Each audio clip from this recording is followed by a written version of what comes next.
so more, and I'm delighted to be here with you all this morning to dive into the gospel and to worship together. Like you, I am a beloved child of God and follower of Jesus. I'm a mother of a 2-year-old, a wife, a daughter, godparent, tea drinker, romance reader, Enneagram 8, and I'm an Episcopal priest. When I was 15, I attended St. Stephen's Episcopal Church in Edina, and I heard that they were going to Tanzania, and I was excited. They were going to build a teacher's house at a school for Maasai young women, a secondary school. And I spent the next several months convincing my parents that I should go. I did such a good job that my whole family wound up flying to Tanzania that summer. Now, when we arrived, everything about the country we experienced felt new to my teenage self.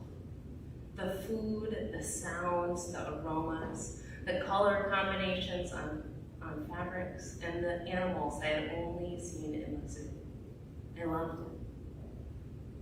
We spent the first week at the Maasai Women's Secondary School building. And when we weren't building, we spent time eating, singing, dancing, and telling stories and listening to the students there who were about my age. A teacher told us how when they built the dorm rooms, they designed them with 2 bunk beds per room for 4 young women.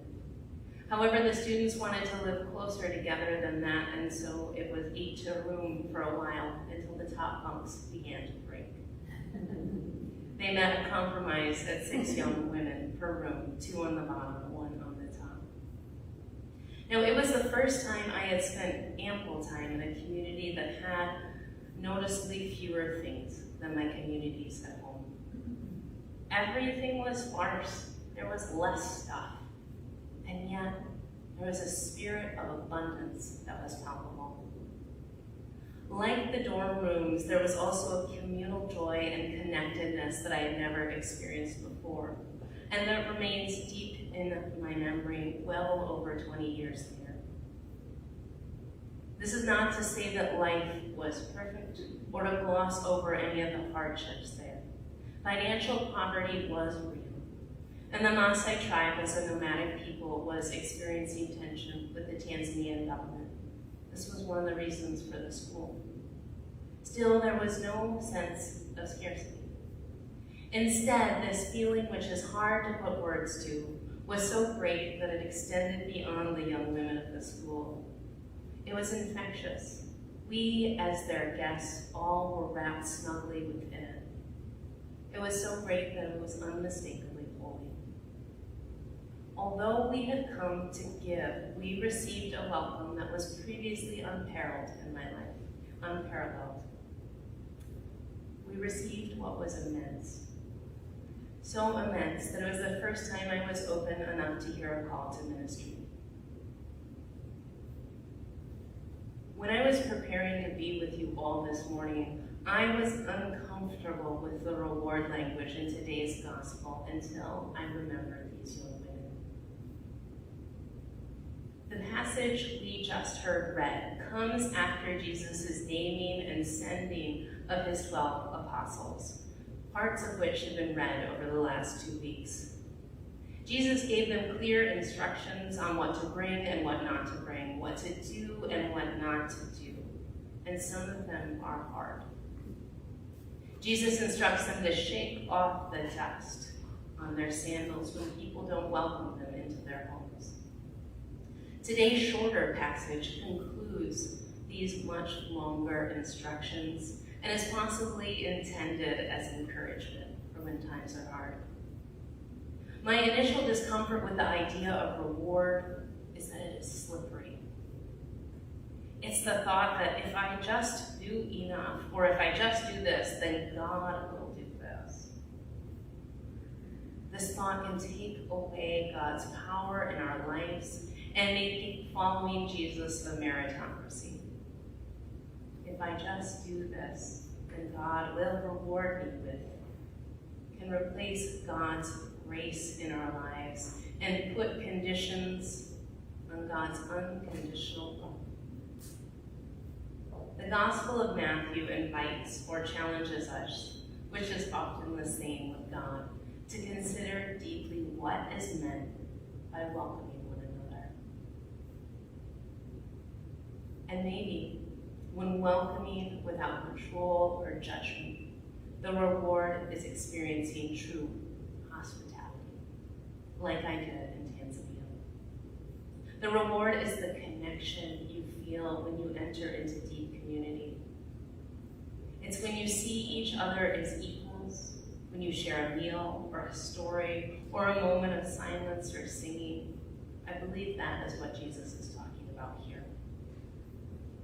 What Jesus is not talking about is structures of power distributing their resources with conditions. If I give you this, then I expect this in return.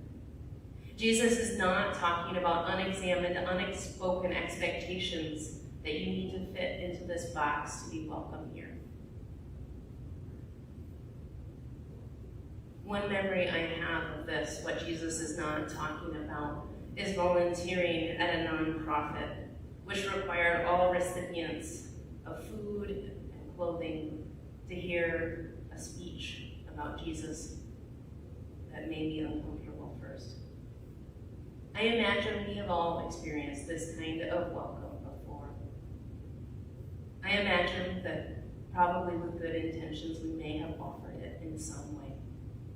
And our response as followers of Jesus is repentance, or to dust the sandals off of our feet, or for Taylor Swift fans, shake it off. Welcome is essential to us as followers of Jesus. Welcoming is essential. We hear in today's gospel passage that welcome is not confined to acts so hard that only the saintly and well-rested can perform them. Welcome can be as simple as seeing a prophet for a prophet, or seeing others truly as they are, or offering a cup of water when someone needs refreshment. And we don't need to travel like I did to experience mutual hospitality. A place to start is here, within our own communities, our faith communities, our homes, our neighborhoods, our family, whatever groups we're a part of. A place to start is by asking who would feel welcome here. Not who do I say is welcome here, or who do we say is welcome, but who would experience welcome.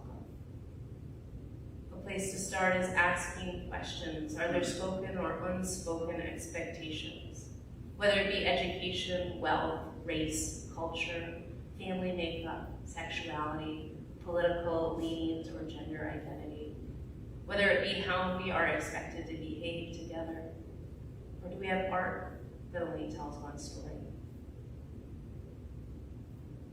An image of this simple welcome for me that comes to mind is the beginning of the pandemic. It was that time when we were all realizing that masks were going to be important, and they were hard to come by. My neighbor, who I never met because they were 4 blocks away, put an odd structure in their front yard. And from that structure, they hung homemade masks day after day. There was a sign inviting people to take what they needed. No request for anything in return. And it stayed as long as the need was there. True welcome looks like this. True welcome looks like difference around our dinner tables. True welcome looks like the flourishing community gardens across our state. True welcome looks like respectful conversations across lines of difference. True welcome looks like the much-needed crumbling of the legacy of redlining. True welcome looks like belonging to communities where differences are recognized and celebrated. I am curious what true welcome has looked like in your life, and where you hope to extend that welcome. Now, this is not to say that anything goes. Community should be based on the belief that we are all God's children, every one of us, and we deserve respect. And love is not always met with love. However, if we don't start with love, love cannot flourish. Instead, this passage is an invitation for all. Because when we do this, we hear stories. We form relationships across lines of difference. And those relationships can form us decades later. When we do this, we live a story of hope too rarely found in our news. And we live God's story here and now. This is a reward